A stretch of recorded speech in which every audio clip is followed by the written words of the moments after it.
Hi, in this video we are going to be discussing the geologic features that are explained by plate tectonics. So the first geologic feature that is very common that we experience especially here in the Philippines are earthquakes.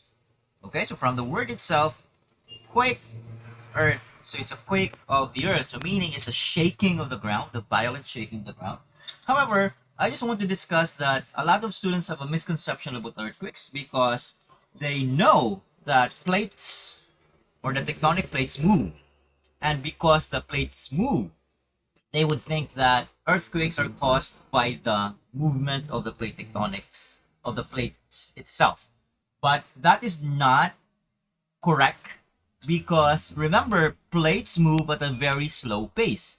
They could be moving, for example, at 6 centimeters per year on average. Now remember, 6 centimeters per year, that's a very slow motion. So it's not the cause of earthquakes.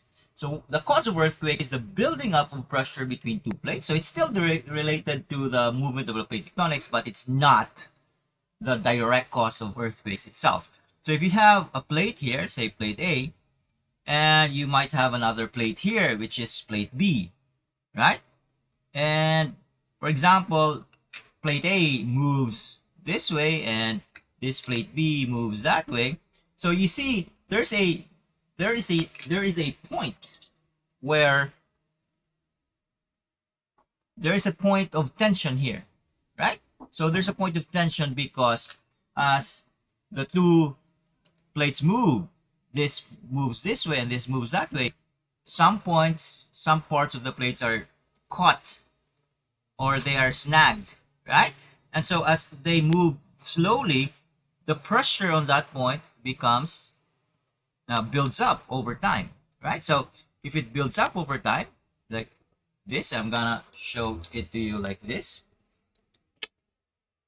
uh, here. So if this moves this way and this moves that way, so you will build up pressure at the point where they kind of um, snag each other, and over time pressure will be released, and that pressure sometimes becomes manifested in some of the rock structures here broken because of the pressure, and that sudden movement, that's what causes the earthquake. So yes, technically speaking, earthquakes are caused by the root cause is the movement of the plates, but again, a common misconception is to say that the plates move, and therefore, because they move, we feel it as earthquakes. No, the plates move, and because they move slowly, that gradual slow motion builds up tension on the edges of the plates. And that tension can be sometimes build up so much that the rock structures that are involved in on the boundary would break off, and that breaking off releases the pressure that is built up for years, and that sudden shaking is called earthquakes. Okay, and by the way, earthquakes happen in all types of plate boundary interaction. So you could have something like this, which is transform, remember, because this is moving sideways and that's moving sideways. The boundary is the boundary created is kind of brushing off each other. But if this plate would have been moving forward and this plate would have been moving forward, so creating a convergent boundary, you would still create an earthquake. It's just that the motion is different. So if you have this and that, as they move, as they move, this rock structure here could break because of the pressure, and as it breaks, it releases and creates an earthquake, right? If you have a divergent boundary, it's still the same, because remember that divergent means moving away, right? So if this plate here moves like that and this plate here moves like that, there could still be some materials that are kind of caught in between, and when magma forces out of the crack of the divergent boundary, it could again build up pressure, and then maybe the plates are trying to move apart, but it's being prevented by a rock structure that is stuck. And over time, the magma builds up, and then it might come to a point where the pressure would overcome the rock structure, and the rock structure would break, and again, you create earthquakes. But they are not created equal. Transform boundaries tend to create stronger earthquakes than convergent boundaries and divergent boundaries. And that is kind of logical, because if you think about it, if you have a divergent boundary, this plate is moving that way, that plate is moving that way. So just because of the nature of their movement, since they are moving apart, there is less likelihood of tension being built. Okay, because if you think about the rock layers being stuck, or there's a snagging between the two layers, there's a smaller chance, just because this is moving away. They are moving away from each other. Whereas if you have convergent boundaries, they are really head-on colliding with each other, so the tension there really gets built up. And if you have transform boundary, also the same. It's just that the tension is sidewards. Okay? So, meaning for divergent boundaries, we create weaker earthquakes. For convergent and transform boundaries, you create stronger earthquakes. And here, you might say that maybe, by logic, you would say convergent boundaries would probably create the strongest earthquakes, because after all, the movement is aggressive. It's really moving towards each other. Whereas this one is just sliding past each other. Um, Based on experience, no. It's actually the strongest type of earthquake is created in transform boundaries. And the reason for that is whenever you have convergent boundaries, whenever you have two plates that are moving towards each other, like this, a lot of times, not all the time, but a lot of times, one plate will subduct under the other, meaning it will sink under the other. And if it sinks under the other, just because of the heat of the underlying layer, this part here becomes partially melted, right? So if it becomes partially melted, what do you get when you have solid lithosphere becoming liquid?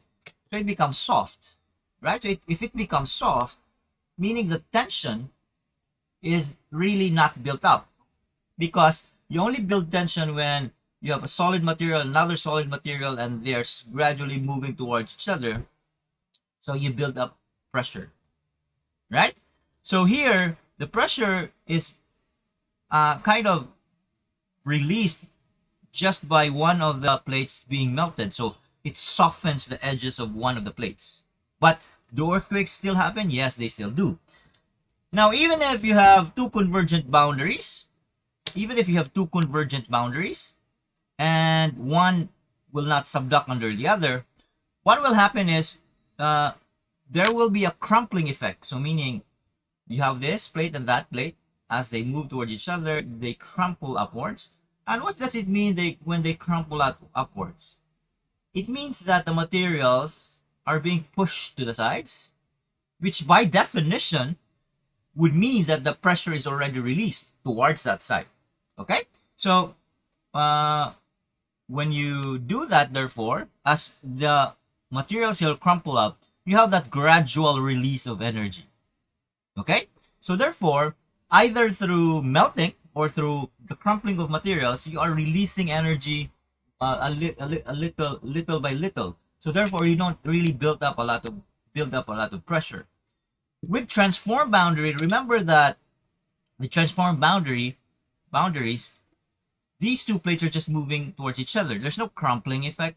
There's no melting. So therefore, the hard rock structures on the edges of one plate and the hard rock structures on the edges of the other plate would really grind each other and really build up that pressure without any release from any melting or crumpling effect of the rock layers.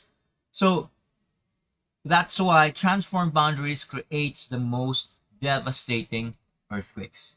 So if you look at the map here, if we zoom into one of that here, this is a transform boundary in the US somewhere near this is called the San Andreas fault line.